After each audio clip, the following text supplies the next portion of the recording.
Anisan'ny sehatra tsy mitsahamy roborobo maneran-tany ny fanamboaran-trano.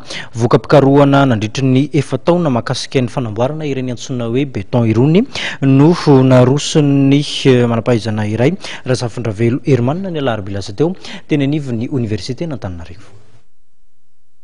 Vokam-pikarohana niompana tamin'ny fanamboarana beton autoplaçon na BAP no nampahafantariny Razafindravelo Hermanina ny alarobia lasa teo. Nandeha manana ireo akora fototra ilaina amin'ny fanamboarana ity karazana beton ity aza isika eto Madagasikara dia tsy mbola fampiasa firy izy ity teknika ity izay ilaina rehefa manangana fototra goavana. Raha fanazavana nentin'ny Razafindravelo Hermanina dia mora kokoa ny sanda amin'ny fanamboarana azy ity mihoatra amin'ny beton mahazatra. Raha ny mikasika ny beton autoplaçant dia natao indrindrandrindra ho an'ilay trano. Hitanareo ilay trano goavana be ireny teneniko ireny.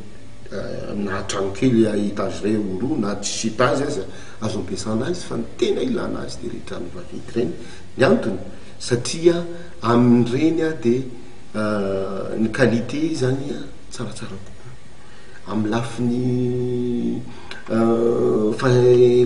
le fanatotsana ny asa malakilaky kokoa satria ny anazy le fluidité ny beton zany hoe mampiasaina dia mampiasa système de pompage tena vetivety dia vite. Raha manao coulage na beton zany hitanareo fa ny beton moa zavatra mazifatra ary ilana fitaovana maro fa amin'ity mihena ny fitaovana zay koa ny tombontsoa, mihena ny piasa, mihena hatramin'ny vola lanina amin'ny fametrahana azy.